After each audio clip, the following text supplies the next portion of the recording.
If there's one thing that's going to completely transform our experience of school, college, or university, it's how to study effectively for our exams. No one really teaches us this stuff, but there's a ton of scientific evidence from a load of studies that tells us exactly how we can study to maximize the amount that we learn and minimize the amount of time we have to spend learning it. My name is Ali, I'm a doctor working in the UK, and I teach physiology at the University of Cambridge, where I was a student for 6 years. I discovered all of this effective studying stuff when I was in my second year of medical school, and it completely changed the game for me, and freed up my time to start my own business and later my YouTube channel, while still getting pretty reasonable exam results at university. In this online class, I'll be taking you through all the stuff that I've learned in taking copious exams over the last few years, supplemented by evidence from lots of scientific studies, so we can make sure that we've got a good rationale for doing the things that we're doing. So to that end, this class is going to be split up into 3 parts. In part 1, we're going to be talking about understanding, which is the fundamental, most important part of effective studying.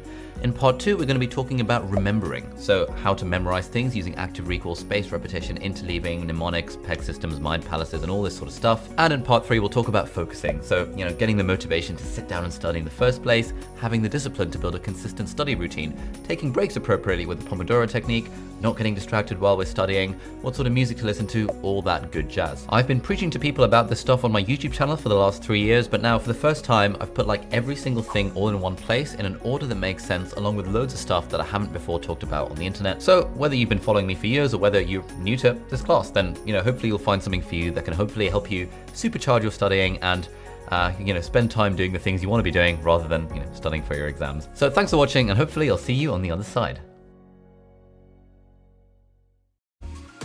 So this whole class is basically going to be split up into 3 parts, and these are the 3 key steps of effective studying, effective learning, effective anything. And that is step 1, understand, step 2, remember, and step 3, focus. And they're all kind of interlinked, and obviously kind of focusing is part of the understanding and remembering, but those are the 3 broad categories that we split up this class into. And when it comes to effective studying of any kind, understanding is by far the most important thing. I think one of the mistakes that we can often make when we're studying for our exams or learning anything new is that we can be very quick to rely on memorization.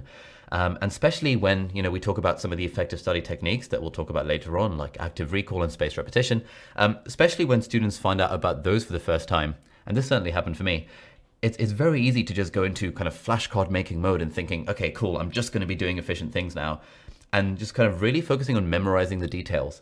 But that's the wrong way around to do it. We always want to be starting with understanding. Once we understand the stuff, once we can comfortably explain it to a friend, comfortably explain it to a 5-year-old, and we can actually remember the fact that we've understood it, at that point, everything just becomes so much easier. So step 1 is understanding, and within understanding, we'll talk about the Feynman method, we'll talk about active recall and how it works, we'll talk about some of the evidence behind it, and we'll talk about how you can take notes during class and how you can take notes after class to aid with our understanding of stuff.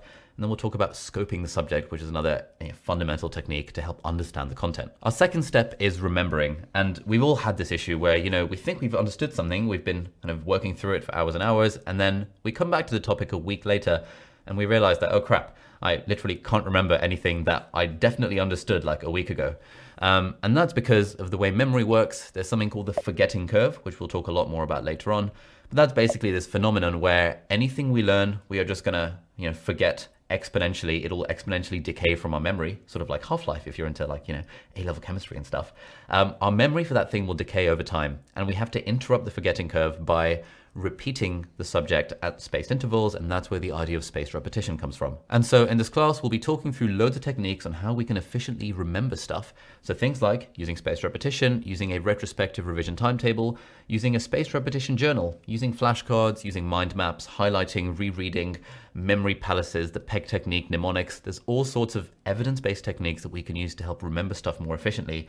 But again, just to reiterate, the main important thing is that we understand the content first, and we worry about memorizing or remembering it later. And finally, along with understanding and remembering, the third part of effective studying, effective learning, effective doing anything is being able to focus. So firstly, this comes from getting the motivation or the discipline to actually sit down and study in the first place. That's something we all struggle with. Then it comes from like when we're actually sitting down to study, how do we not get distracted? How do we make sure we can focus for an extended period of time? How do we take breaks appropriately? And so in this class, we'll be talking through loads of techniques on how we can more efficiently focus using some evidence-based examples and also some anecdotal examples from my own life and that of my friends. We'll talk about kind of what music is best to help studying and focusing. And we'll talk about the different environments that we can create for ourselves to help make the process of studying a little bit more pleasurable and therefore make us more likely to do it. So those were kind of the 3 steps of effective studying. Step 1, understand. Step 2, remember. And step 3, focus. And we're going to be diving into those in great anal levels of detail throughout this entire class. Don't feel like you have to watch all the videos. I think hopefully you'll find it helpful, and everything we've put in here, we've put in there because hopefully it's useful. But if you are kind of well versed in the study techniques and you've been watching my YouTube videos for the last 3 years, then maybe you can skip the video on active recall or on spaced repetition, because these are things you'll be very familiar with. Or you can just watch them anyway because it'll be a good reminder. But there's lots of stuff in this class that I haven't talked about in YouTube videos before. Things like different mnemonic techniques, things like, motivation, focus, procrastination, consistency, like all of this sort of stuff is brand new to this class. And finally, if you haven't read a book called Make It Stick, you should read the book called Make It Stick. It's about this big. It's called Make It Stick, The Science of Effective Learning or something like that. And the 2 authors of that book literally dive deep into the research, and they explain how we can make it stick, how we can learn anything, whether it's for exams or for pilot school or for law school or whatever, how we can learn anything efficiently. And there's loads of stories in that book from students who weren't doing very well in class, and then they started incorporating some of these effective study techniques like active recall and spaced repetition, and then their marks magically got transformed just by changing the way that they studied. It wasn't that they needed to study harder or study more, which is often what we sort of implicitly understand. It was that they were just changing up the techniques that they were using, because really no one teaches us how to study. It's not a thing that's taught in schools. And when I first came across this stuff in my second year of med school, me and all of my friends, we had our minds blown by this psychology lecture that we had about how to study for exams. Because we were thinking, why weren't we taught this stuff in year 7 or year 8 when we were in middle school, whatever. So if you haven't read the book Make It Stick, you should read it. We'll be drawing a lot from that book, using examples and using stories from there. I think if you're a student and you need to learn anything, that is the single best thing you can do with your time in the next week. Just buy that book, Make It Stick, and read it. We'll put a link in the video description. It won't even be an affiliate link, or it might be an Amazon affiliate link. I don't know, whatever. We'll put a link in the video description. Get it on Kindle, get it in physical copy, whatever you want. Just read the book, Make It Stick, because that will help all of your revision flourish. Okay, cool. So that's all my preaching about Make It Stick done. Thank you for signing up to this class. Let's now move on to the first section, which is step 1, understand. I'll see you there. All right, so the first step of understanding anything is being able to explain it to a friend or explain it to a 5-year-old. And this is the famous Feynman technique, famously named after the famous physicist Richard Feynman, who was aptly known as the Great Explainer. And Feynman was a big deal back in the day before he died, because he was able to, distill really complicated things in theoretical physics in a way that made sense to the layperson. And the reason he was able to do that is because he understood the topic so well. And once you've understood a topic well enough, you can just explain it to anyone. And that is the key principle behind the Feynman technique. And that's our key litmus test for whether we really understand something. And so the way we do that is that whenever we're learning a topic, what I would do is that after I've kind of learned the topic, or sort of at every junction within the topic, I would ask myself, does this make sense, firstly? And secondly, could I explain this to a 5-year-old? So let's say in medicine, I'm trying to learn about how atrial fibrillation works, for example. I might explain that, atrial fibrillation is actually this heart rhythm where the atria are quivering. Fibrillation means quivering. And therefore, that means that we're going to get stasis of blood. So blood is going to stay in the atrium because it's not being contracted and propelled into the ventricles. And we know that when blood is static in the atrium, then it's going to clot. And that clot can go into the ventricles and then can go into the lungs or can go into the brain, and that would be bad. And so that's me sort of explaining it to a 5-year-old, but this whole 5-year-old thing is it's a bit of a metaphor really, because obviously a 5-year-old wouldn't know what the atria of the heart are, but that is reasonable assumed knowledge when I'm trying to explain it to a friend. And so the way I think about it is, could I feasibly explain this to a friend? And if I can talk through atrial fibrillation in a way that makes sense in my head and makes sense in a way that I can explain it to someone else, it means I truly understand the topic. But if I'm trying to understand any topic and I ever get to the point where I think, okay, A doesn't, in my head, I can't explain why A leads to B. I don't get how they got from this step to that step, whether that's in medicine, physics, science, maths, engineering, whatever. If I don't understand how they got from A to B, that means I know that I wouldn't be able to explain it to a 5-year-old or explain it to a friend. Because if I was explaining it to a friend or a 5-year-old or a student or whatever, they would ask why. And the more times they ask why, the more I'm sort of testing my understanding of the topic. And if I can't feasibly answer the question of why, that means I don't understand it well enough. And so at that point, I would go back to the source material, to Google, Wikipedia, textbook, lecture notes, asking the professor or whatever. And I would try and figure out what is the what is the answer to that particular question? Like, why can't I explain that bit of it? And then once I've got that piece of information, then it'll start clicking in my head again and be like, oh, this makes sense. I can now explain this to a 5-year-old. And so that's basically the Feynman technique in action. It's just basically asking ourselves, do we actually understand this thing? And kind of going back to what we said right at the start of the class, understanding is by far the most important part of effective studying. Without understanding, there is literally no point in memorizing anything. And I know it can be tempting sometimes to think, oh, well, I won't bother understanding this proof. I'll just memorize it and then I'll be able to regurgitate it in the exam. But that's really a generally ineffective way to learn. Step number one is always to understand. And in order to understand, you can use the Feynman technique, which involves requiring yourself to explain stuff to a 5-year-old or to explain stuff to a friend. And I've been using this for years and I think it's absolutely fantastic. Okay, so some more general tips for using the Feynman technique. Firstly, the most important thing is that we keep the language simple. So earlier in my explanation of the, how atrial fibrillation works, I know in my head what the atria are, but I could, if I was doing Feynman technique properly and explaining it to a 5-year-old, I would say, okay, well, the atria are the 2 top chambers of the heart. And because the heart is split up into 4 chambers, you've got the ventricles at the bottom and you've got the atria at the top. Blood goes from the atria to the ventricles and then gets pumped all around the body. But if the atria aren't working very well, if they're quivering rather than contracting, and like squeezing, then the blood is going to stay hanging out in the atria, in the top chamber of the heart. And that's bad because when blood hangs around in the top chamber of the heart for a very long time, it can like clot and you can get this like little stone-like thing of blood. And that's not very good because if that goes into your lungs or goes into your brain, it means that the blood won't be able to flow past this. It's like having a pebble in a pipe and the water can't flow through the pipe. And therefore that's going to be bad because you need blood to give oxygen to your brain and to your lungs and everything. And if you don't have oxygen, then your brain is going to die. And that's what we call a stroke. Or if you don't get oxygen to your heart is going to die. And that's what we call a heart attack. So that would be like sort of the trying to keep it really almost patronizingly simple. But I think once you can explain any kind of concept like that, that means you truly understand it. And secondly, another thing that I find helpful when doing Feynman technique, especially for more complex subjects, is really trying to drill down to what is the essence, like how can I summarize the answer to this question as simply as possible in as few words as possible. So for example, one of the essays that I prepared in my 3rd year of medicine where I was studying psychology was, to what extent do animals have a theory of mind? That is a really long thing that you can write like 20,000 words on, but to what extent do animals have a theory of mind? After I've understood the topic well enough, I can basically summarize it by saying, to what extent do animals have a theory of mind? Well, the answer is, they don't really, but that's the wrong question to be asking. And that's just my sort of top line summary. They don't really have a theory of mind, but that's just the wrong question to ask. And that insight comes from understanding the topic so well through like sort of a whole day of researching it and looking at papers and stuff, that to be able to get to that conclusion is sort of the point. It's the Feynman technique in action. It means that I've understood the topic, and that means that even better, when I'm writing the essay, I've got this thread that I can argue all the way through. And if someone is marking that essay, it really shows to the examiner that I've understood the topic, that I know what I'm talking about, because I've got a coherent argument running all the way through. Also, there's a friend of mine, Angus, who's helping make this video. He's sitting right there. Hi, Angus.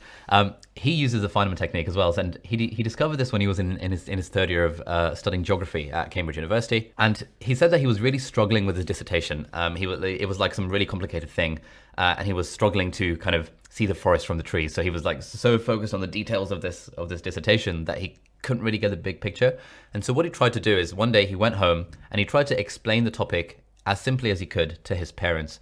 And he found that just the act of explaining this to his parents really helped solidify and, simplify all of the concepts in his own mind. And then he bashed out his dissertation and got a high first class in that. So, Feynman technique in action. Well done, Richard Feynman. You've done us a great service by teaching us about this method. Moral of the story, we need to understand stuff before we can do anything else with it. And in order to understand stuff, we need to be able to explain it to a 5-year-old, explain it to a friend, explain it to our parents. So thanks for watching, and I will see you in the next video. Okay, so at this point in the class, we are still in the understanding section. We haven't talked about remembering stuff yet. We've talked about the Feynman technique. But before we move on, I need to tell you about something called active recall. Now, if you've been watching my YouTube videos since like 2017 and you've seen my videos preaching about active recall, you don't need to watch this because it'll just be repetition of stuff I've talked about before. But if you don't know about active recall or you want a reminder, then please do watch this video, because apart from the Feynman technique, where you understand stuff by explaining it to a 5-year-old, active recall is the single biggest thing that will improve all of our marks. Now, what does active recall mean? Active recall is basically just a pretentious fancy way of saying test yourself. And the authors of that book that I recommend, called Make It Stick, say that for the vast majority of students, if you're not getting the marks that you want to be getting, The reason is because you're just not testing yourself enough. Like, testing ourselves is the most fundamental part of understanding anything and of learning anything. It's like, you know, if you're trying to learn the piano, like, you can't really learn the piano just by reading about piano theory. You have to test yourself by actually putting it into practice. It's the same when taking any kind of exam. Like, we all like to think that rereading information and like sort of it's a case of putting information into our brains, but actually all of the evidence shows that actually it's a case of taking information out of our brains. And the harder we try and work to retrieve information from our brains, like active retrieval, active recall, the harder we try and work for that recall, the more that neural connection in our brain is going to be strengthened. So to talk about the research a little bit, there is a scientist called Professor Dunlosky. I imagine he's in America because they're all in America. And in 2013, he wrote like this really long paper where he summarized like thousands of studies, he and his colleagues summarized thousands of studies done on college students and school students all around the world that were all about how they studied for tests, for exams, for whatever. And he found that active recall or testing was very high utility. And he said that on the basis of the evidence, we rate practice testing as having high utility. Testing effects have been demonstrated across an impressive range of practice test formats, kinds of material, learner ages, outcome measures, and retention intervals. Thus, practice testing has broad applicability. Basically a fancy way of saying that we need to be testing ourselves more. And for me and all of my friends, when we first discovered the power of active recall in our second year of med school, when we had this psychology lecture, it completely changed our lives because we were like, oh my God, this is incredible. All I have to do is like start testing myself a little bit more rather than just try and reread and highlight and all that, you know, useless stuff that we were doing in the past. And if you want more evidence about this, I'll put a link in the project show notes, project description, whatever, to the YouTube video that I've done, which is like a 25-minute long YouTube video that actually specifically talks about some of the studies that show us that active recall is the best thing ever. And in those studies, you'll see that there are students, like, you know, one of them, my favorite one is that they split up the students, these college students, into 4 groups, and they all get them to learn the same thing. One of them reads, one group reads a text once, one of them reads the text 4 times, one of them reads the text once and then makes a mind map, and the 4th one reads a text and then just gets tested on it. And then they test the students a little bit later and they find that by a very, very long way, the group that was tested on the material does miles better than the group that reread it 4 times or that made a mind map out of it. And we all hear that making a mind map is a good thing, but actually, you know, just testing ourselves on the content is by far the single biggest thing we can do. And I cannot state this more emphatically. Like, active recall is the thing that will completely change the game. And the reason we're talking about it in the understanding section of this class is because active recall is not just for memorizing or remembering stuff. Active recall is also for learning stuff in the first place. And that's what we'll be talking about in the next video. So see you then. So we've talked about active recall and we've talked about how it's the single best way to make us remember anything. But a question that students often ask is, okay, fine, active recall, like testing myself is all well and good, and I'm going to test myself more, but surely I need to learn the content first before I can test myself on it. And that's a very reasonable, you know, claim to make. And I think there is a little bit of miscommunication, misunderstanding amongst people about what testing actually means. We think of testing as being the thing that once we've learned the stuff, then we get a test on it, and then that tests how well we've remembered the stuff, and we're sort of judged based on the performance of that test. But I think what we should start doing, and what's been really helpful for me and most of my friends, is that we start thinking of testing as just a part of the learning process itself. For example, like reading a textbook, you know, I'm preparing for human physiology these days. At the end of every paragraph or every other paragraph, I will stop. I will like sort of metaphorically close the book or look away, and I'll ask myself, okay, what have I just read? What are the key concepts from what I've just read? And can I phrase this in my own words? And I'm doing that with the book closed. I'm not wasting time by writing out a summary of stuff with the book open because that's completely passive and completely pointless. What I'm doing is I'm closing the book and then I'm trying to actively recall what I've just read. And the fact that I'm doing it there and then also helps with the forgetting curve that, again, we've talked about a bit and we'll talk about a bit later, because as soon as I've read that paragraph, like reading that paragraph is a passive process. And therefore my brain doesn't have to work very hard at reading the paragraph. Our brain is, it's not a perfect analogy, but it's sort of like a muscle, in that the harder it has to work to do something, the more likely it is to be able to do that thing better in the future. So if I've just read 2 paragraphs about how the kidneys work, that's been pretty passive. My brain hasn't had to work very hard. But if I've read those 2 paragraphs and then closed the book and then asked my brain to be like, okay, you know, what was that I actually read? Can I remember what's going on? At that point, my brain has to work very hard. And so it's going to be more likely to strengthen that connection between all the neurons that represent the, you know, the physiology of the kidneys in my mind.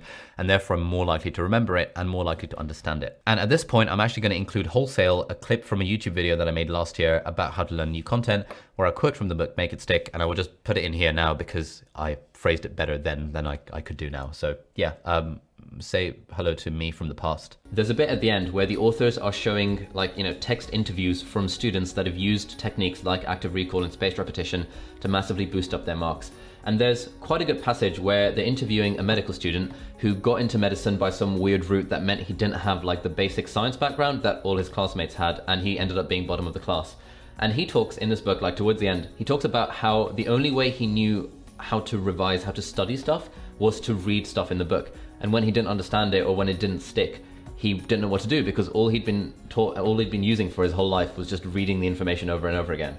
And actually what he says is that when he started quizzing himself on the material as he went along, in fact, I'll read out the bit to you. He says, I would stop and think, okay, what did I just read? What is this about? I'd have to think about it. Well, I believe it happens this way. The enzyme does this and then it does that. And then I'd have to go back and check if I was way off base or on the right track. And he goes on to say, the process was not a natural fit. It makes you uncomfortable at first. If you stop and rehearse what you're reading and quiz yourself on it, it just takes a lot longer. If you have a test coming up in a week and so much to cover, then slowing down makes you pretty nervous. But the only way he knew of to cover more material, his established habit of dedicating long hours to rereading, wasn't getting the results that he needed. As hard as it was, he made himself stick to retrieval practice, active recall, long enough to at least see if it worked. And then the guy goes on to say, you just have to trust the process, and that was really the biggest hurdle for me, was getting myself to trust it. And it ended up working really well for me. Really well. By the time he started his second year, Young, the student, had pulled his grades up from the bottom of the class of 200 students to join the high performers and has remained there ever since. And then they talk about how this guy actually started mentoring students on effective study techniques and how, people started coming to him to learn how to study. This guy, who was literally bottom of his class in this medical school, coming from a background where he didn't really have any basic science knowledge, managed to get to the top to the extent that people were then asking him for help. And all he did was quiz himself on stuff as he went along, i.e. active recall, retrieval practice, testing yourself, is not just for when you've learned the material, it's actually a fundamental part of learning the material in the first place. You're weaving this narrative, you're building this mental model in your head, you're telling yourself a story of your content as you're getting through it, not just, when it comes to the exam right at the end. So that was me from the past explaining about how to learn new content using active recall. And that is, I think, one of the really important parts of understanding. Because yeah, testing ourselves is really important. And honestly, if there's just one thing you take away from this entire class, I don't know how long this class is going to be, but if there's only one thing you take away from it, please let it be that we should all be testing ourselves probably 2 to 3 times as much as we currently are. But that doesn't involve just testing ourselves as a sort of judgment exercise once we've learned a topic. It involves testing ourselves throughout because, again, the more our brain has to work to do something, the more effortful the learning is, the more the connections are likely to be strengthened. So thank you for watching, and I will see you in the next video. All right, let's talk about taking notes, specifically in this video, taking notes during class. And in the next video, we'll talk about taking notes outside of class. And taking notes is a little bit controversial because in general, if you look at the evidence for it, summarizing, i.e. kind of writing summaries of stuff with the book open, is generally considered a fairly low utility thing, according to Professor Dunlosky and his colleagues, the guys who reviewed thousands of studies that looked at this sort of stuff. They found that the people who sort of summarize content don't do very well compared to the people that just test themselves on the content. Because summarizing content is usually a passive process, and going back to our fundamental idea, the harder our brains have to work to do something, the more likely we are to remember the thing. That's partly why taking notes is controversial. But in a video that I put out in like 2018 or something, talking about why taking notes was not effective, there were so many people that commented being like, feeling like this was blasphemy, that, how on earth can you possibly learn anything by not taking notes? Like, surely you have to go to your lecture, and then after the lecture, you have to come home and you have to make notes on the lecture, and then you can learn the notes later on. And yeah, I get it. I mean, it's really hard to get over the whole making notes thing. There are a few ways that we can actually make it more effective. So firstly, I think kind of splitting it up into these two, like thinking about it in these two different ways is how I think about it. So during class and then after class. So in this video, we're talking about during class. The first thing to say is that there's quite a lot of evidence about this sort of stuff, but basically handwriting our notes is better for us than typing up our notes. And there's lots of evidence about this, but again, this might seem blasphemous to those of us who take our laptops and see everyone with their MacBook Airs out and bashing stuff on Evernote or Notion or OneNote or whatever the note-taking app of the flavor of the month is. But handwriting notes does have more evidence behind it. So firstly, handwriting notes is supposedly better because it helps us think a little bit more intensely. For example, there was this study done by Washington University in St. Louis in America, and they were comparing students who took notes by hand versus students who took notes with a laptop during a lecture. And they found that if they were tested immediately after the lecture, the ones with a laptop did a little bit better than the ones who were taking notes by hand. But if they were tested 24 hours after the lecture, then they found that the ones who did the handwriting performed better than the ones who typed up stuff with a laptop. And when they repeated the test a week later, they found that the handwriting students, again, had a better grasp of the concepts than the ones who took notes just using a laptop. And this kind of ties in with my own experience of this. So I used to take notes on a laptop until I discovered this research, and then I switched to taking notes by hand. And I used to find that when taking notes with a laptop, I fancy myself as a pretty fast typist. So I would end up almost transcribing what the lecturer was saying in real time. And A, that would be really annoying for the people on my row. B, it would be a little flex for me because I'd be like, hey, look at me, I can type fast, aren't I cool? Please be friends with me.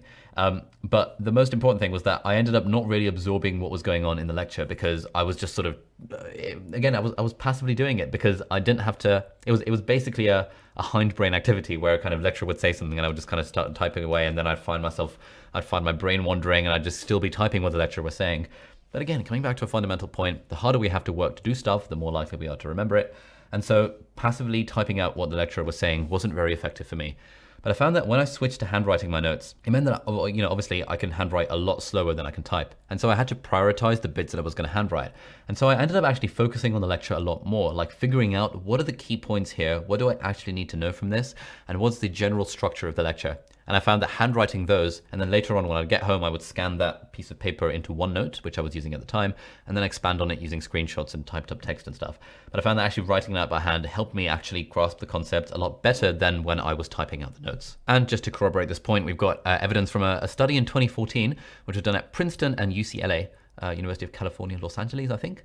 And they got students to listen to talks on various topics like algorithms and bats and stuff, while either writing notes with a keyboard or writing notes with pen and paper. And they did it for 67 students, and they tested them immediately after the lecture and a week later. And in these tests, they found that the longhand note takers did significantly better than laptop note takers, despite the fact that laptop note takers had more notes to look at. This guy called Kenneth Cura at the University of Nebraska in Lincoln, he said that the very feature that makes laptop note taking so appealing, i.e. the ability to take notes more quickly, is also what undermined the learning. So yeah, when we're taking notes with our laptop, we end up with lots more notes than when we take notes by hand, but that's not good. It's passive, it's not very effortful. And there's also a bit of evidence that when we handwrite stuff like that, the act of handwriting it forms an association with our brains that actually improves our memory. And I'll put like sources here somewhere, so you can follow up on these sources if you really want to. But yeah, handwriting notes is generally better according to the evidence than typing them out with a laptop. Now, there's a few different methods of doing this. Often these days, in the modern age, we might get like PowerPoint PDFs, and then you can print those out or use them on your iPad with Apple Pencil or whatever. You can get your PowerPoint PDFs and then annotate them during the lecture. That's sometimes what I do if I have a PDF to annotate. What I used to do in med school is kind of write things out by pen and paper, and then I would scan them, but then I got an iPad later on, and I've switched now entirely to the iPad Pro method of note-taking. The third method is actually really good. It's called the Cornell note-taking system. And the idea behind the Cornell system is that on one side of the paper or your iPad or whatever, you've got your notes from the class, but on the other side, like, you've written questions for yourself. And the idea behind that is that as we're studying our notes, as we're going over our notes, instead of doing the passive thing of rereading our notes and highlighting them, which is totally pointless and a complete waste of time because it's purely passive, instead of doing that, we are covering up the actual notes and we're just looking at the questions. And then we're asking ourselves the questions, being like, okay, what are the four chambers of the heart? Or, how does thyroid cancer work? Or what is calcitonin and where is it produced and what's the function? And that would correspond to the answer that we've taken in our notes. But the point is we've written the question for it as well. And so we are forcing ourselves to use active recall, to use retrieval. Going back to the thing about active recall that we talked about a few videos ago, the more we retrieve information from our brains, the more likely we are to strengthen the connections to that information. So I really like the Cornell method. And in fact, these days I use the app Notion to, accomplish the Cornell method of note-taking. And I will link there somewhere to one of my YouTube videos about this. It's like a 25-minute long YouTube video that goes in depth about exactly how I use Notion to take notes. And that would be what I would do if I was starting medical school from day one today. And finally, the third thing you can do to take notes in class is you can use a mind map, spider diagrams, topic in the middle, and then stuff going off on either side. I'm not a huge fan of mind maps in class because you'd never really know how much information the lecturer or the professor is going to say. And so I find that it ends up getting very, very crowded. I prefer to just kind of take notes linearly with the subheadings in mind. But mind maps do work for some people. I've got a few friends from medical school who are big on using mind maps when taking notes in class, so that's always an option. But to be honest, the whole taking notes in class for me thing, like ever since I realized that taking notes is not very effective, the only reason realistically that I actually take notes in class is because it helps keep me awake. Like, it's so hard, as you all know if you've been to university lectures, it is literally so hard to stay awake during a lecture. And so I found that for me, like, you know, if I sit in the front row and I force myself to take notes, it means I'm far more likely to stay awake. And then the notes that I've got usually are fairly minimalistic, mostly based on the subheadings rather than the kind of nitty gritty detail of the content, which means I do get a broad brush stroke understanding of the content, even if I don't get all the details there and then. But most importantly, it keeps me awake. So that's just a little bit of advice about how to take notes during class. In general, the evidence suggests that handwriting on notes is probably better than typing them out with a laptop. But, you know, you do you. I'm not here to preach. I'm kind of here to preach. But like, you know, there's different methods that work for different people. I think the evidence generally suggests handwritten versus laptop. But if you're super keen to use your laptop and to type away and to show off to your friends, you know, how fast you can type, that's absolutely fine by me. It's all good. So I'll see you in the next video where we'll talk about taking notes after class, which is a very different thing. So thanks for watching and I'll see you then. Okay, so we've talked about taking notes during class. Let's now talk about taking notes after class. And I said for me, the main reason to take notes during class is to keep myself awake. But for me, the main reason to take notes after class is A, to build my active recall questions, and B, to consolidate my understanding of the subject, which is why this is in the understand section, because we're still trying to make sure that we understand all of our content before we worry about trying to memorize it. So taking notes outside of class, I think basically two main reasons for it. Number one is to be able to use multiple sources to help understand stuff. So often if we're in a university lecture, it can be kind of hard to keep track of what the lecturer is saying and take down absolutely every detail. And it can be quite tricky to understand the stuff as it's going along, which means we probably need to look over our notes again, and we might need to add more little bits. And going back to the Feynman technique, you know, the ultimate objective is to be able to explain to a 5-year-old or to be able to explain to a friend exactly how this concept works. And so if we ever get to a point where we think, okay, that makes sense, that makes sense, that makes sense, but, and you know, I don't get how we got from there to there, or, you know, that bit doesn't quite make sense. At that point, we're going to need to use different sources. So Google, Wikipedia, textbook, lecture notes, whatever. And then we can consolidate our notes so that when we're looking through it again, we sort of get this more coherent narrative being built up. These days I use the app Notion for that. So for example, if there's something that I don't understand, then I will create a separate page in Notion and sort of add information, usually from Google and Wikipedia. And occasionally, if I have to, I'll go into a textbook and I'll screenshot something using the screenshot tool, shove it into Notion. And so I've got that information if I need it. Other ways of doing it, back in the day when I was in med school and before Notion was a thing, I used to use Microsoft OneNote for this. So I would take notes by hand in class. I would scan them into Microsoft OneNote because at the time I didn't have an iPad, so I was kind of writing on paper. I would scan them into Microsoft OneNote, and then it would result in the sort of the pages being kind of vertically down the page. But because Microsoft OneNote, it has a sort of infinite horizontal canvas, it means if I needed to expand on anything, I could sort of horizontally expand on it as much as I needed to. So the main topic would be in the notes, and then I could expand horizontally if I needed to get a histopathology slide or get a diagram or get anything off Google Images just to help consolidate my understanding of the thing. Loads of my friends, including me, when we were in our first year of med school, we were like, okay, at the end of every lecture, I need to make notes on the lecture and then I need to revise from my notes. And the people who did this, unless they were working like, you know, many hours a day, it became unsustainable because most of the stuff that we were tested on was coming directly from our lecture notes. And the extra stuff that these people were adding, you know, I say these people, like I was doing it myself. The extra stuff that we were adding wasn't that useful. It was helpful for our understanding, but I think it was this fundamental misunderstanding that, you know, we have to take notes from the lecture, and we absolutely do not have to take notes on the lecture for it to work. And I remember in like the Easter holidays before our exams, I would have friends being like, oh my God, I've still got 84 lectures to take notes on, and only then can I start my revision. And that always seemed to sit like not very well with me, because even then I sort of thought that this whole taking notes from lectures thing is possibly a little bit pointless.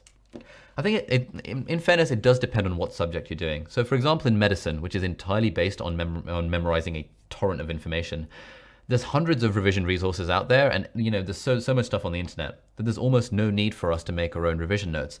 But if you're studying something like history or, you know, geography or English literature, where you're having to consolidate information from multiple sources to build up some kind of novel understanding or novel picture, then I can completely understand. You obviously do need to take notes because it's unfeasible to go straight back to the source material. You know, you can't go back to Beowulf in order to get some key points from it. It's helpful to take notes on that front. So kind of take this with a pinch of salt. Most of my experience is based on doing medicine, and I made loads of notes when I was doing psychology, which was an entirely essay-based subject. But another key point here is when I was doing psychology, what I did is that instead of taking notes on the lecture, instead I would take notes on specific essay titles. And there is some evidence about this, that when we have a specific aim and we're learning stuff to fulfill that aim, i.e. writing an essay, then stuff is more likely to stick in our brains better than if we're just saying, oh, okay, now I need to learn lecture number 7 in pathology. And so that would be one thing that I would do, even if I was doing an art subject like psychology or English or history. I would focus on tackling the question in an essay or whatever, rather than taking notes on the lecture. But anyway, going back to the main point, I said that point number 1 was that taking notes after class is semi-useful in that it helps build up the picture to consolidate our understanding of it. And the second reason why taking notes after class is helpful is because, similar to in the previous video, we can use the Cornell note-taking system to write questions for ourselves. And so, for example, if we've taken notes in class, then we can look at those notes after class and think, okay, what are the different questions that I can make from this? So let's say we've taken notes on, I don't know, how aquaporins work in cell membranes, or the structure of cell membrane biosynthesis, or the discovery of cell membranes, or whatever. I'm thinking about cell membranes because I recently did a Notion video about that, and that was kind of top of my mind. The recency effect in psychology, it's called. Anyway, let's say we've got notes and all that stuff. Like, the notes themselves are pointless because we don't want to just be rereading the notes. What we want to do is we want to create questions for ourselves based on the notes. So again, what I do is I use Notion, and I use the toggle feature of Notions to write a question for myself. So one of the questions might be, what is the function of the cell membrane? And within that, I would write my notes on the cell membrane, but I would hide them. So the only way I can see the notes on the cell membrane is if I've already looked at the question first. And then I make it a point that whenever I see a question in my notes, I actually think about how will I answer this question, which is active recall in action, sort of the Feynman technique in action if it's a concept that I can explain to someone else. But it ensures that I'm not just passively rereading the notes, I'm actually actively dredging information up from my brain, which, coming back to our main point, the thread that runs through this entire class is that the more effortful learning is, the more likely we are to make the information stick. And so, yeah, going back to the topic of this video, taking notes after class, I think, is a matter of expanding, using multiple sources to improve our understanding, and secondly, making sure that we've written active recall questions for ourselves in one way or another to help actually consolidate the information, to help use active recall to retrieve it from our brains and to help that information stick. And at that point, when we're going through our notes, we could, even if we wanted to, we could turn it into flashcards if we're using a flashcard app. We'll talk a lot more about flashcards in the Remember section because there's a few pitfalls people can run into with flashcards. But yeah, that was taking notes after class. I hope you found that vaguely helpful. Point number 1, expand the sources to include multiple sources and understand the topic better. Point number 2, please, let's write questions for ourselves so that we can actually use active recall rather than passive rereading. So thanks for watching, and I'll see you in the next video. Okay, so let's now talk about this thing called scoping the subject. And I think this is one of the most important mantras. I first learned this from a friend of mine in med school who used to do really well in exams. I'm sure he still does if he takes exams to this day. But he coined the phrase scoping the subject. And basically the idea is that in order to understand something, we need to understand where it fits into the wider picture. And there's a phrase that I really like that I use a lot in this course, which is, we don't want to miss the forest from the trees. Like, it can be so easy when we're sort of in the day-to-day studying of school, university, whatever. It can be so easy to focus on the detail, to focus on, okay, I've got to get through lecture 7 of pathology and lecture 9 of physiology now, that if we don't take the time to do it, it can be so easy to just forget what the bigger picture is. And I really used to have this problem. So when I first started out in my 4th year of med school, we started out in clinical medicine, and I had this idea that I was going to memorize the Oxford Handbook of Clinical Medicine, which is one of the core texts that we had to use. And for some reason, I had this terrible idea that I was just going to flick to random pages, and if I did that enough, then over time I'd memorize the whole thing. Like, clearly this is completely terrible because there was no understanding there.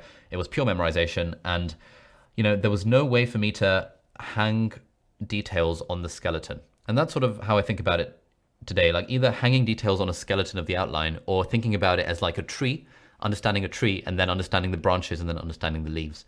So we don't want to be focusing on the leaves or the branches. We want to be looking at the tree and thinking about where the branches are going off of the tree. And so that's part of what scoping the subject is. It's about kind of taking a few hours to literally go through every single topic within our subject and try and sub-categorize the different topics.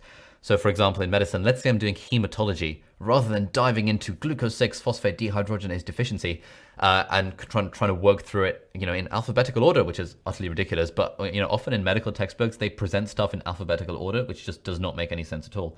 Instead of doing it like that, it's instead about kind of taking a step back and having like a sort of bird's eye view of what is hematology about. And if we look at hematology from a bird's eye view, we can start seeing, oh, okay, there's only really 3 topics in hematology. We've got anemia, we've got coagulation, and we've got cancer. And within hematology, almost everything can be split up into either anemia, coagulation, or cancer. And then we can be like, oh, okay, that's interesting. So then we've got a few lymphomas, we've got a few leukemias, we've got the myeloproliferative disorders, we've got myelodysplastic syndrome. Oh, all of these things can go under the cancer category. Okay, now we've got the thrombophilias and the coagulation disorders. That can go under the clotting category. We've got microcytic, normocytic, macrocytic anemia. We've got thalassemias. That can all go under the anemia category. And we can think, oh, that's amazing. I now understand like what the big picture of hematology is. I have scoped the subject, which means that when it comes to revising something like hemophilia, for example, I know exactly where it fits into the bigger picture. Or when it comes to, hairy B-cell lymphoma or, chronic myeloid leukemia or whatever, I know exactly where it fits into the bigger picture, so that I'm not just focusing on the leaves. I'm looking at the leaf of chronic myeloid leukemia, but I'm understanding what branch it comes from and what general tree it comes from, rather than just focusing on the detail. And I think that's really important. And this is something that I recommend to my physiology students these days, that they do at the start of every lecture series.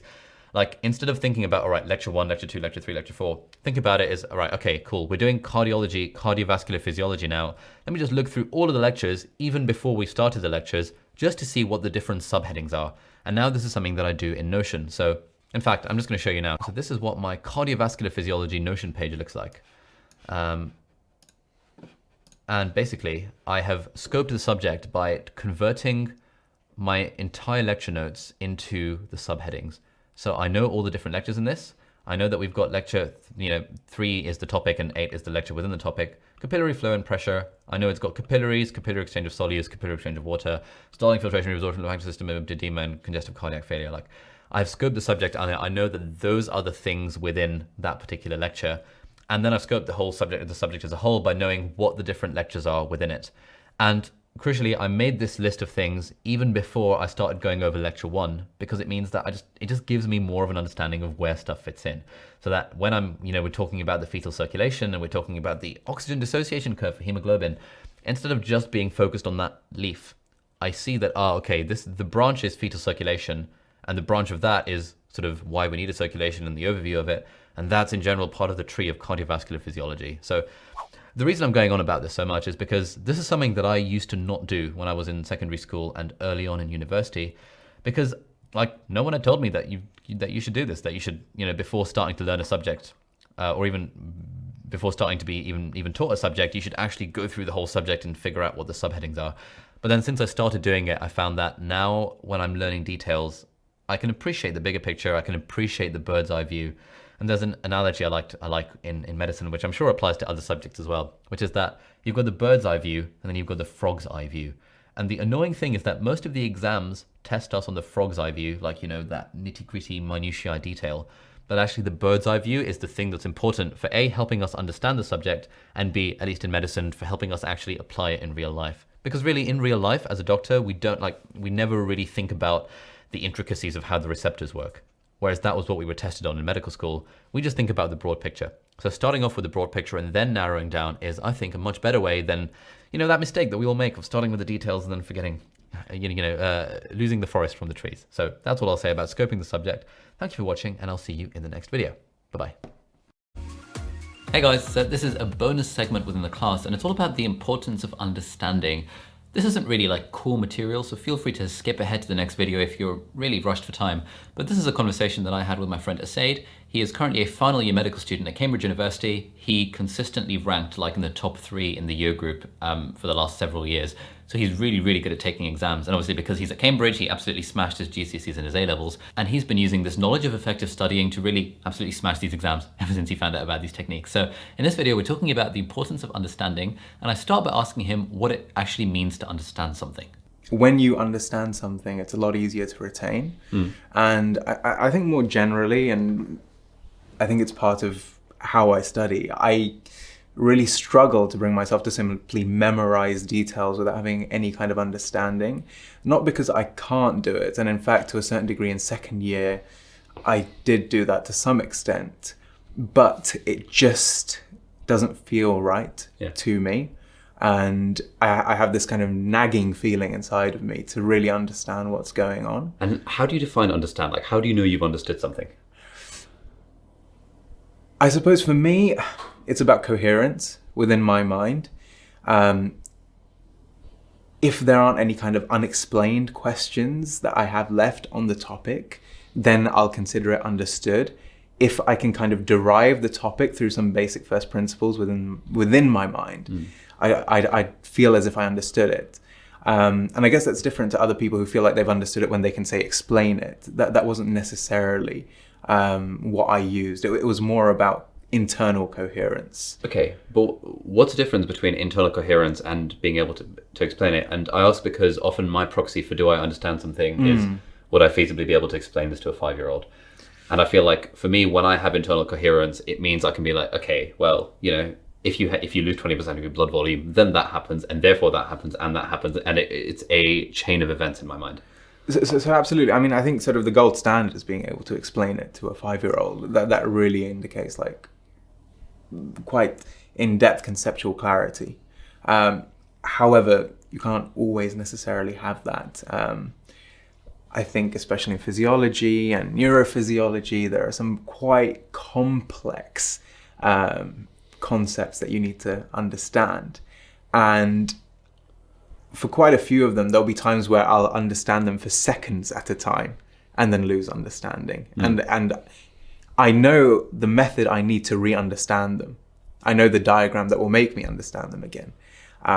But usually, because the concepts are quite complex, sometimes I'll only be understanding them whilst contemplating the diagram either on paper or in my mind. Okay. Once you've understood that, you're then happy to just remember it for the exam, because you know that at one point you had that moment of clarity where it all made sense.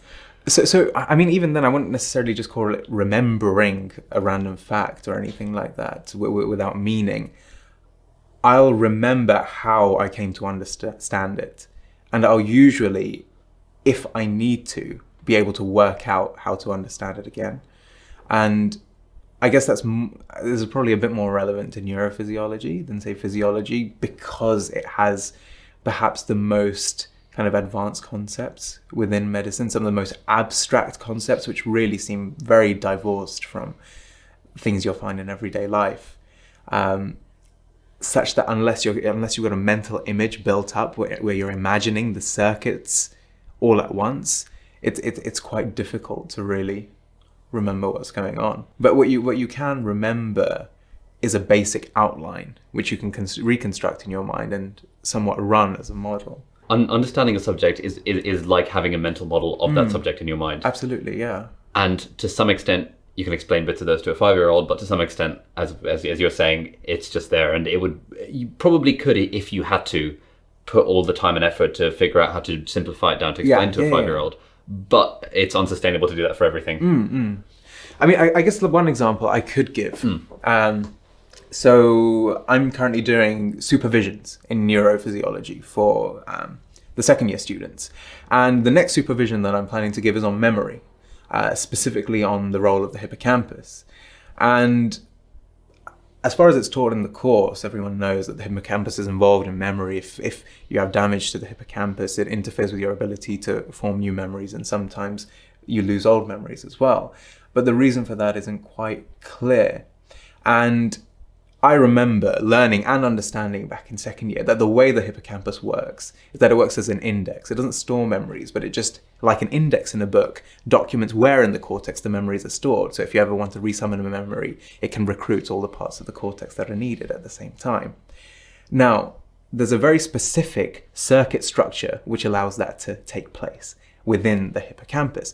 I don't remember that at the moment.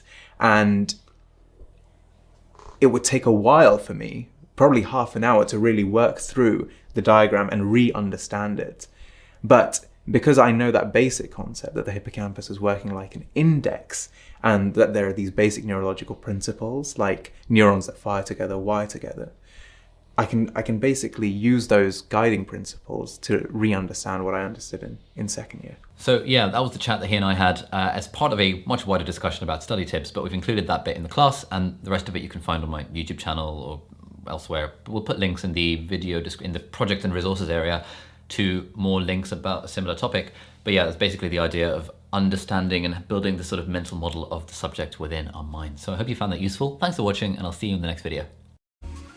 Hello, so this is another bonus segment, and in this video, me and Asaid are discussing the idea of developing a syllabus for your subject. And this is particularly important in subjects where you're kind of more reliant on understanding than you are on memorization. Because if you have a list of things to memorize, then fair enough, you memorize the list of things. But if you need to understand concepts, or if the kind of outline of what you need to know for your exam or for your studies isn't quite clear, it's very important that we kind of create our own syllabus. And in this video, Asaid and I are discussing this concept a little bit further. Well, I think in every case where you have such uncertainty, I think you need to find a syllabus for yourself. I think it's really counterproductive to not have a limit on what you're learning. And there's always a tendency to try and expand the resources that you're using, because other people use different resources and they will know things that you don't know. It's like you've got the Oxford Handbook, but there might be some rogue fact in sort of the big pathology textbooks that, do I need to know that? Absolutely. So, I mean, for me, for instance, I made the Step 1 textbook my curriculum. That definitely didn't have everything. I had to supplement it with other things, including past medicine. But that combination was incredibly comprehensive. And yes, there were things that I didn't know, even like despite learning sort of much of those. But I think you have to accept the fact that sort of you can't know everything, and it's better to know a lot well than sort of stress yourself into trying to achieve something which you can't really do. Yeah, and I think that's a really important insight, that actually it's impossible to know everything. And therefore, what's the big chunk of information that you will know, and what's the sliver of information that you don't need to worry about? Yeah. And in a way, like simplifying, like the more we simplify it, in a way, the easier it becomes. I was having a chat with a student from UCL a couple of days ago. He was in his fourth year, and he was saying that, it just seems there's so much information. I don't know what to use. I don't know if I should use Kumar and Clark, Oxford Handbook. I don't know if I should use, Alistair Scott's UCL notes that have been propagated throughout the internet. I don't know what to do. And it seemed like the advice that resonated with him when I gave it was that he was thinking of clinical medicine as he was making it harder than it had to be. Like, realistically, all you basically have to know is what's in the Oxford Handbook, and then a few extra bits maybe to get a few extra marks on past medicine. And if you confine yourself to that, you actually realize that, within cardiology, there's only 15 topics. Okay, within respiratory, there's only 8 topics. It becomes much more manageable. Yeah. I mean, I will say the Oxford Handbook is really kind of sort of poor in terms of explaining things. It is, yeah. It's just a list of information. It tells you the stuff rather than helps you understand the stuff. And for that reason, I pretty much didn't use the Oxford Handbook at all during my clinical years. The USMLE material was relatively a lot better explained. Okay, as in like the first aid step 1 book, absolutely. For example. Yeah. I think, again, the key is to take a set of resources.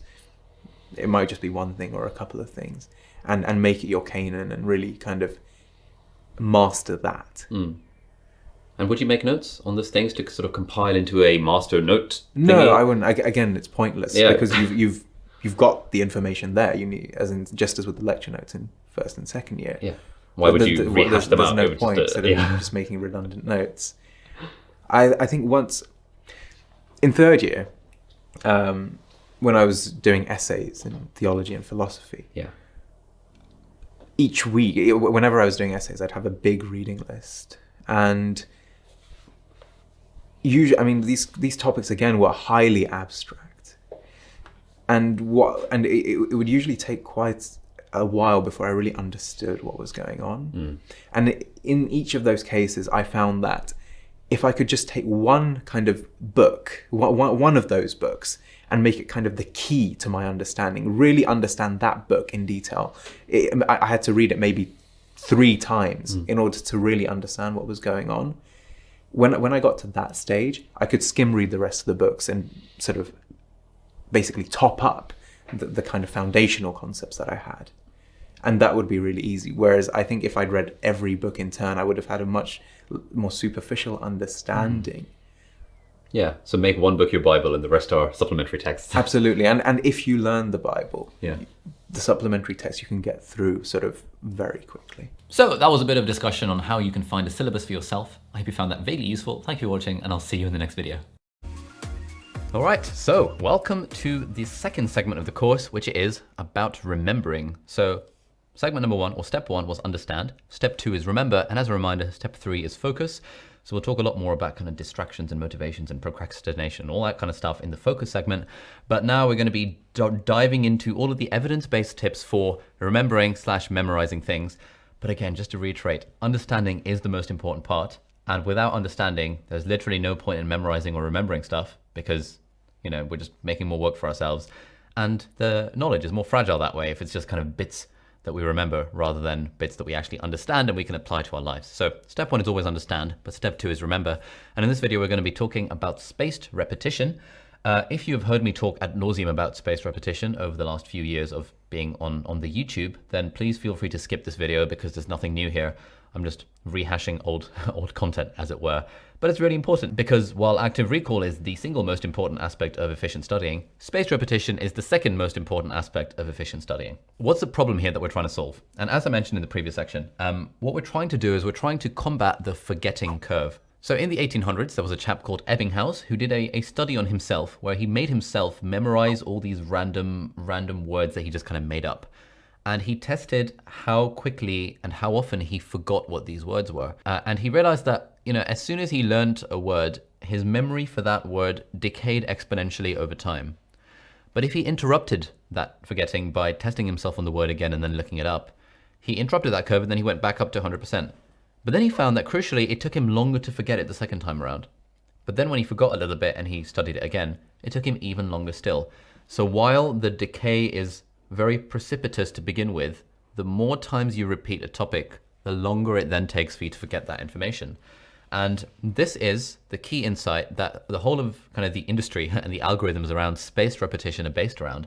It's this idea that the more we repeat stuff, the longer it takes to forget it. But the longer it takes to forget it means that we should space our repetitions of that topic over time. So let's say we're studying a topic on day 1. Let's say we've studied, I don't know, thyroid function tests or the thyroid, you know, let's go for the thyroid. Let's keep it simple. Let's say we studied the thyroid on like today. By tomorrow, we'll probably have forgotten about 50% of it. And by 3 days, we'll have forgotten like all of it because it decays exponentially in the early stages.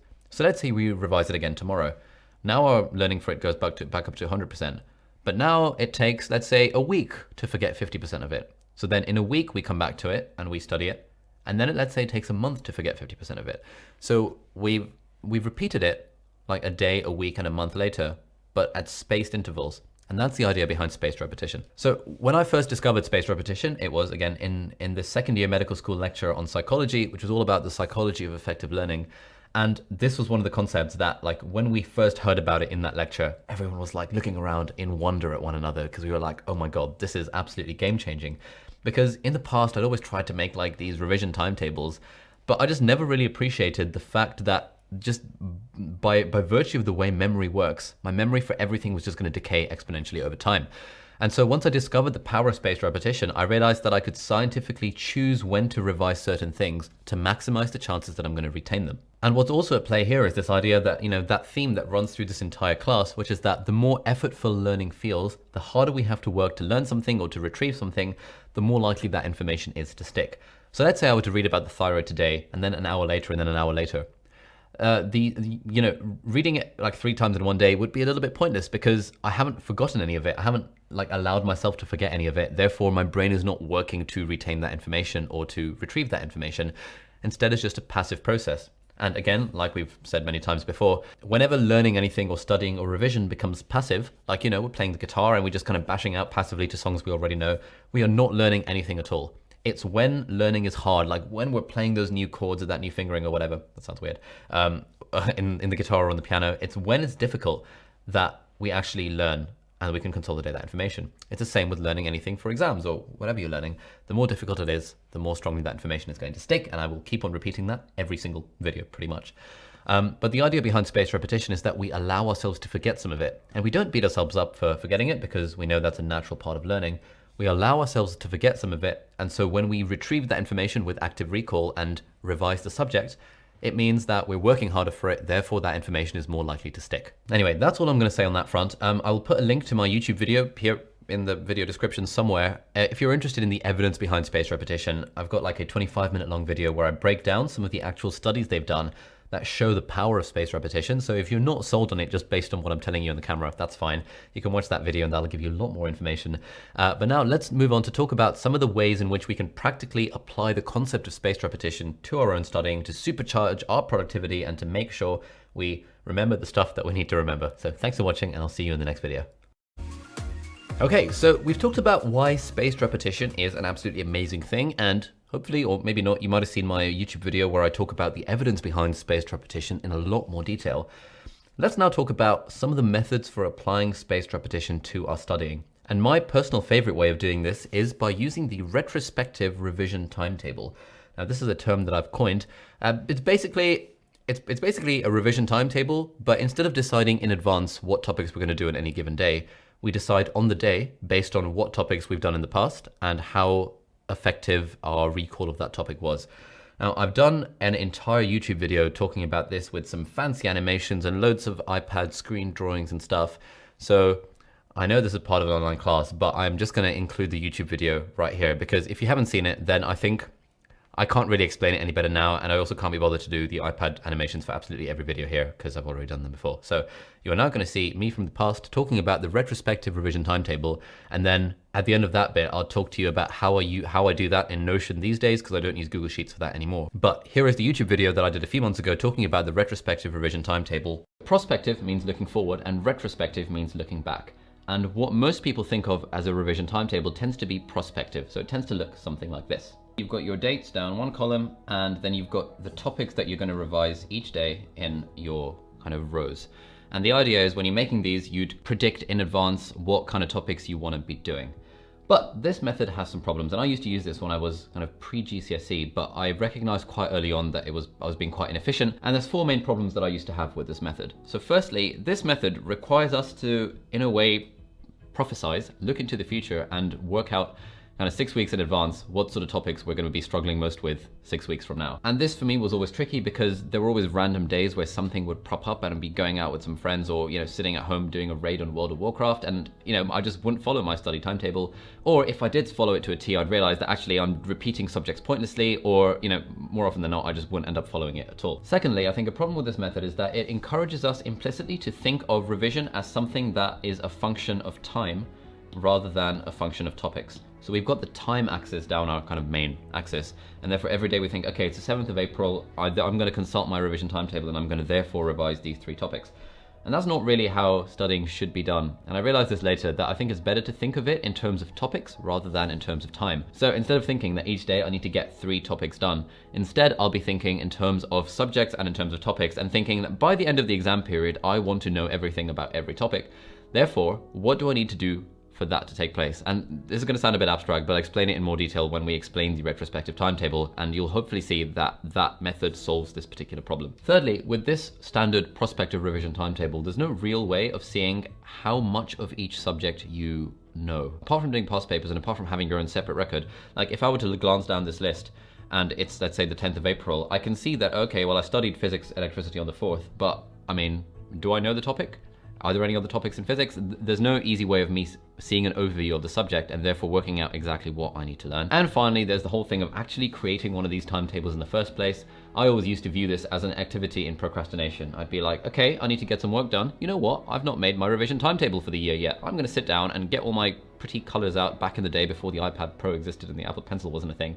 Get my pretty colored highlighters out and my felt tip pens and make this fancy big ass revision timetable, and I would never follow it. Equally, I had some friends who would regard the revision timetable as such an insurmountable thing that they had to do before they started studying that it put them off studying for like, a period of weeks to months because they had to sit down and make this timetable and they just couldn't get around to, overcoming the activation energy required to make one of these. So those are just some problems with the prospective revision timetable. These are all just my thoughts. Maybe it works for you, but I'll explain what the retrospective revision timetable looks like now, and hopefully you might be able to take something away from that to make your own studying a little bit more efficient.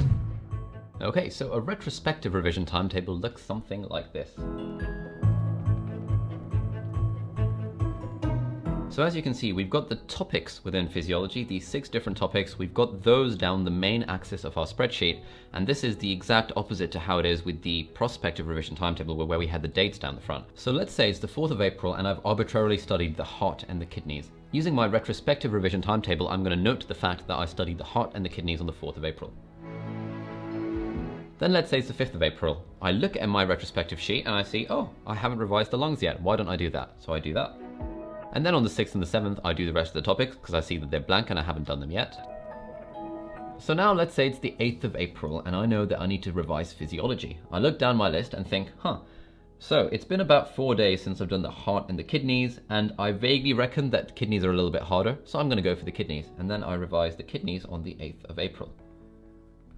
But because I'm a good student and I'm using effective study techniques, I'm not just going to read my notes on the kidneys because that would be a complete waste of time. Instead, I'm going to be using active recall. And hopefully when I studied the kidneys on the 4th of April, I wrote down a long list of questions for myself that I could answer, or I got some past papers from somewhere, or I found an essay plan with essay questions, this sort of stuff.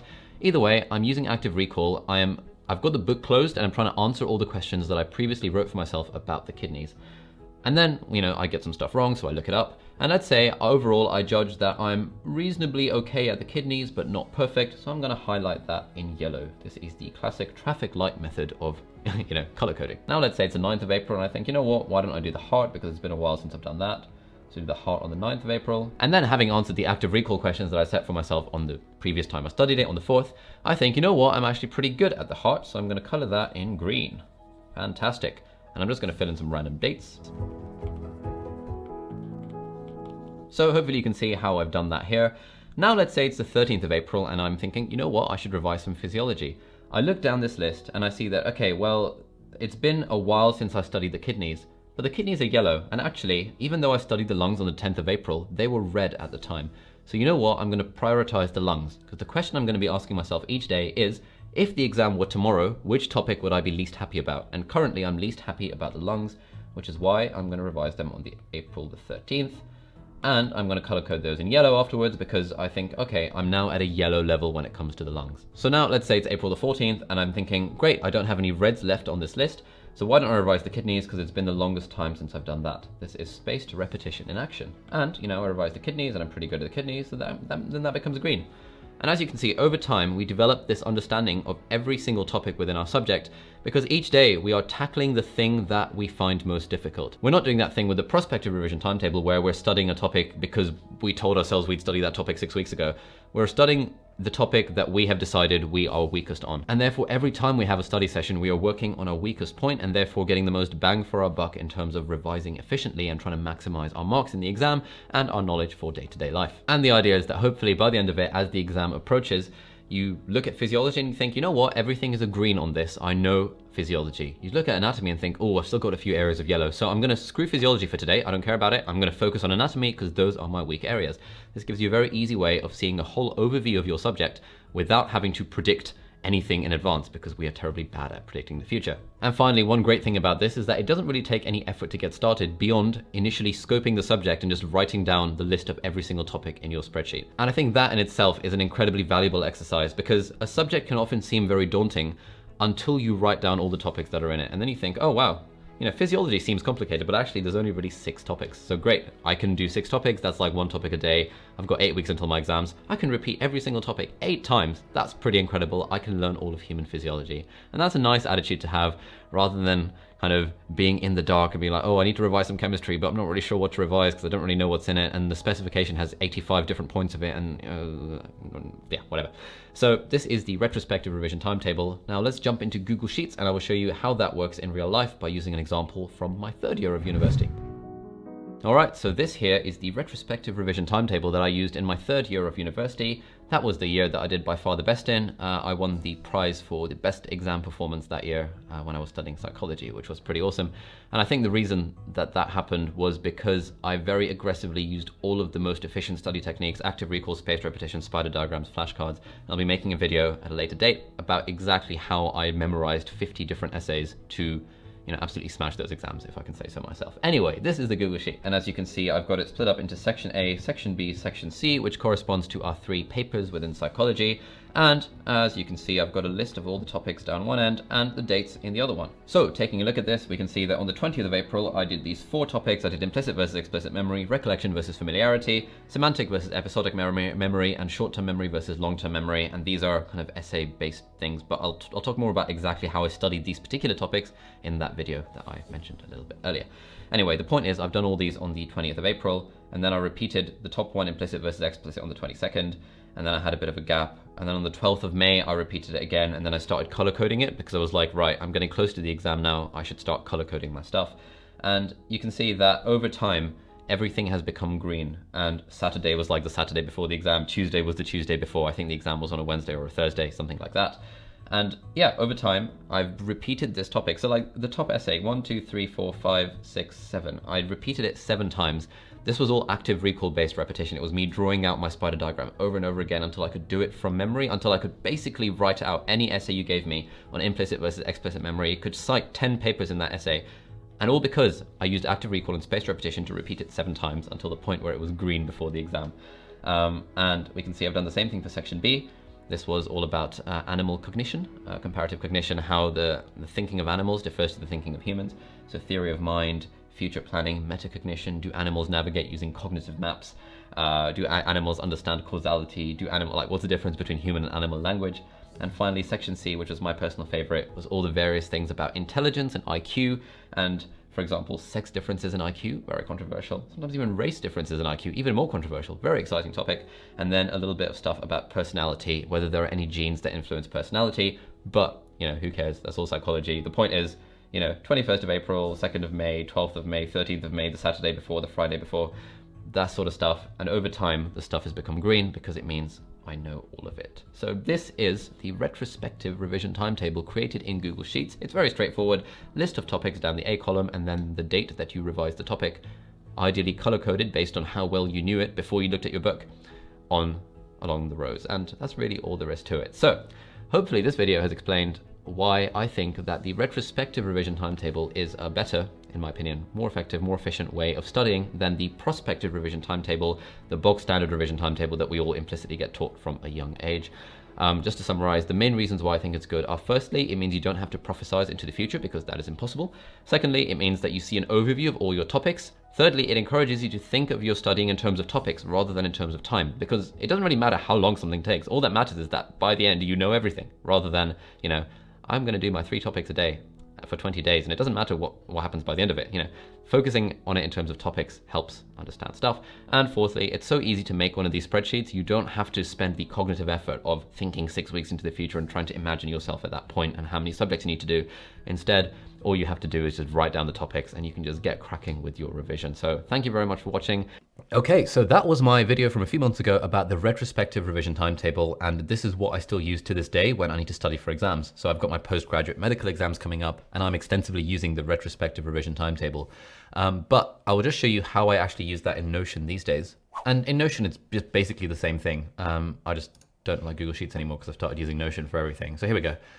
This is HOM. HOM stands for homeostasis, which is human physiology in the Cambridge course. And this is what I've done retrospective revision timetable wise. So you can see we've got the topic of nerves. And then on the 1st of January, I did that for the first time. And then on the 7th of January, and then on the 20th of Feb. And there's different ways that we can rate our understanding of it. So when I was using Google Sheets, I would just color in the cell using, the coloring feature. Unfortunately on Notion, you can't color in the cells of a table. So instead, Usually, if I'm not feeling fancy, I just rate it out of 5. So this one was a 3 out of 5, 4 out of 5, and 5 out of 5. But sometimes if I'm feeling fancy, I'll traffic light it with emojis. So you can use red, yellow, green, whatever, or you can use stars like 2-star, 4-star, 5-star. But essentially it's exactly the same thing. It just lets me see on a given day what topic I want to study. So for example, today is the 28th of February, I think, 27th of February. And so I'd have done renal and respiratory recently. I did nerves last on the 20th of Feb. And so I'll probably do that one again. Actually, no, I'll probably do renal again. So then that takes it up to 3 repetitions of renal. So we'll do 27th Feb there. And hopefully then that might be like a 3 out of 5. Or actually, I've done it 3 times recently. Hopefully a 4 out of 5. And then next time I come around to studying physiology, I can decide based on the retrospective revision timetable exactly what I want to be doing. So that's one way of going about how to incorporate spaced repetition. In the next video, we'll talk about my friend Simon Clark's alternative method called the spaced repetition diary, which is an alternative method to this method. I still prefer mine, but other people might prefer his. So we've included that as well. So thanks for watching, and I'll see you in the next video.